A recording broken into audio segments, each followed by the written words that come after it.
Hola, estimados amigas y amigos. Les habla Andrés Mendoza Salas en Historia en Breve. Hoy hablaremos de Francisco Cos Ramos. Hoy, 7 de octubre, aniversario luctuoso. Francisco Cos Ramos fue un guerrero imbatible, no cabe duda, con una pasión extraordinaria por la guerra. Nació el 15 de agosto de 1880 en Ramos Arizpe, Coahuila. Desde muy joven se afilia al magonismo, justamente al inicio del siglo XX. No era un anarquista en el sentido cabal de la expresión, era un apasionado por la lucha y la justicia social. Vivía como muchos mexicanos, dentro de lo que fue la opresión del porfiriato. De tal manera que en el magonismo encuentra un cauce a sus pasiones y a sus objetivos y búsqueda de justicia social.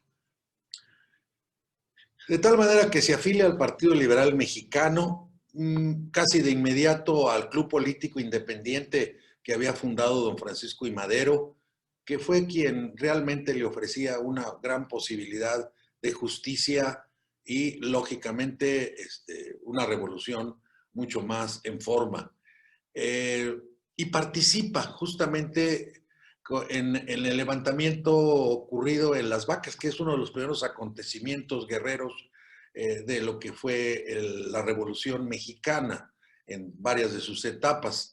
Esta no fue la primera, pero fue la primera gran etapa, pero fue un pronunciamiento, un levantamiento que de alguna manera forma parte de este proceso. En Las Vacas, justamente, que hoy es Ciudad Acuña, en 1906.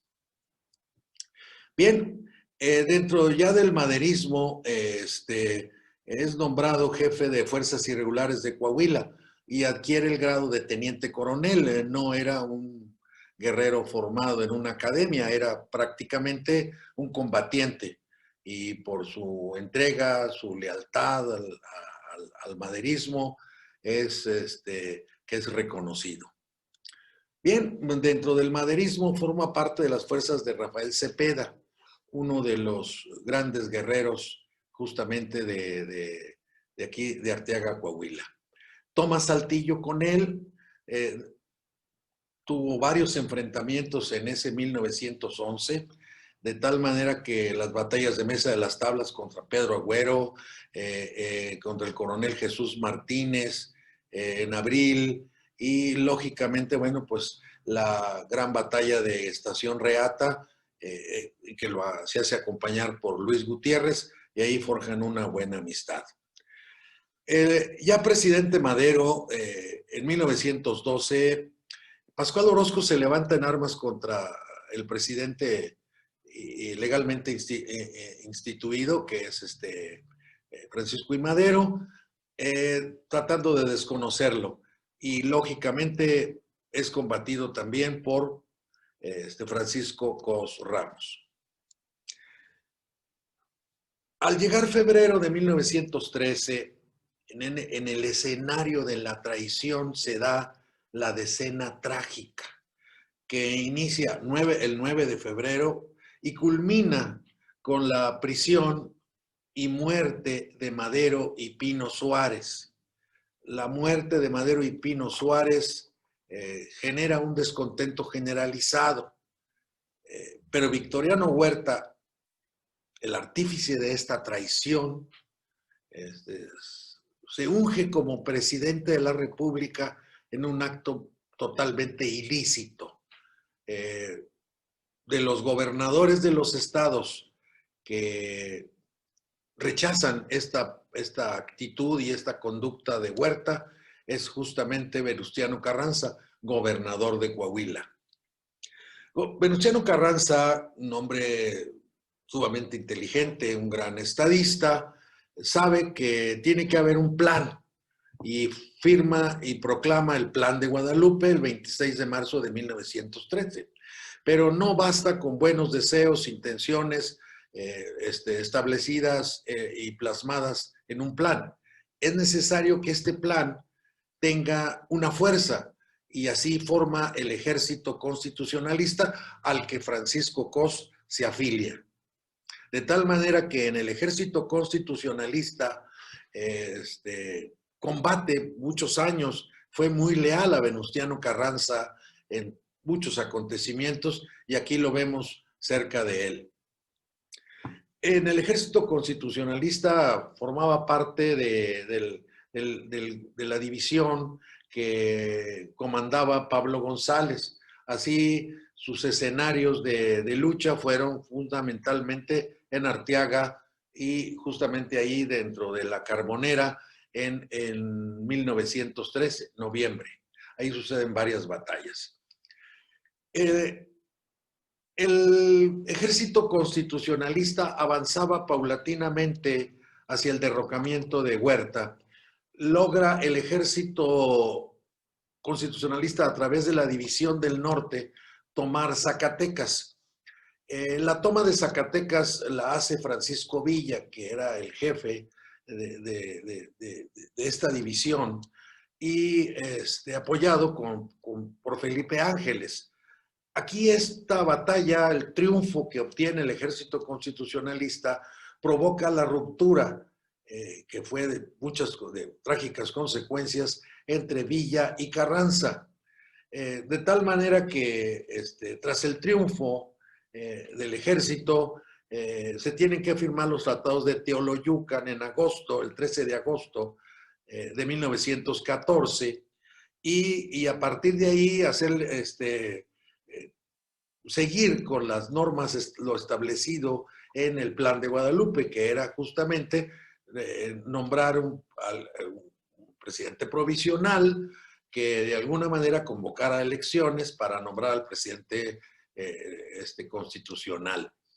Esto trae pues, una serie de disputas. Venustiano Carranza convoca una convención en México a la que no le hacen caso Villa, y Villa, que tenía una fuerza descomunal en ese momento, invita a Emiliano Zapata a conformar una soberana convención revolucionaria justamente en un terreno neutral que era en Aguascalientes. Y así sucede. Bueno, pues también en la convención participa Francisco Cos Ramos con una participación destacada como orador. Sin embargo, dentro del seno de esta convención, que justamente inició en octubre de 1914, se genera la decisión de desconocer a Venustiano Carranza como primer jefe y como probable presidente, de tal manera que Francisco Cos desconoce a la convención y se va con Venustiano Carranza a Veracruz.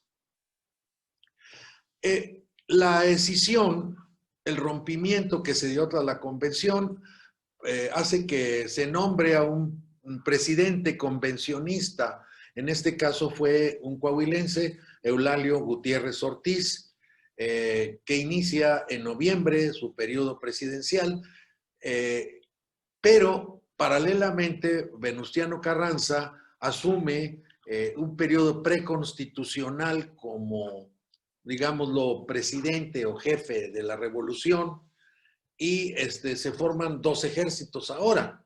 Estamos en la tercera etapa de la revolución, el ejército carrancista y el ejército villista y zapatista. Esto obviamente transcurre todo un año de luchas y de combates, ¿verdad? Y en esos Francisco Cos participa justamente con el ejército carrancista y toma Puebla en enero de 1915.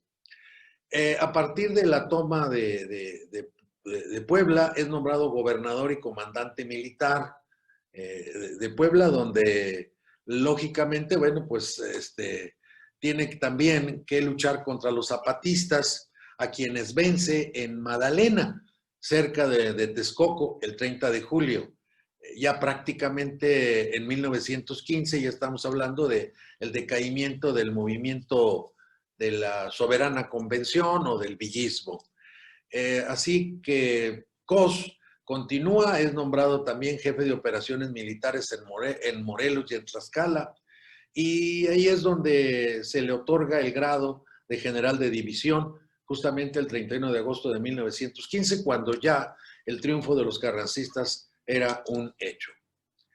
En Coahuila, en 1917, pues se convoca a elecciones para gobernador del estado. Francisco Cos pensaba que él tenía los méritos suficientes y pide el apoyo a Carranza. Sin embargo, Carranza le otorga el apoyo a Gustavo Espinosa Mireles, un civil que de alguna manera, que durante algún tiempo fue su secretario particular, le brinda todo su apoyo, de tal manera que Gustavo Espinosa Mireles gana la gubernatura. Y Francisco Cos, unido a Luis Gutiérrez, se rebela ante Carranza por esa decisión que no fue a su favor. Bien, en 1920, a partir de abril, en abril, se da el plan de Agua Prieta. Por el plan de Agua Prieta desconocen al presidente, ahora sí legítimo, Venustiano Carranza, y lo desconoce el plan de Agua Prieta. Finalmente Carranza sale a Veracruz en mayo y resulta que por una traición lo conducen a Tlaxcalantongo y ahí lo asesinan.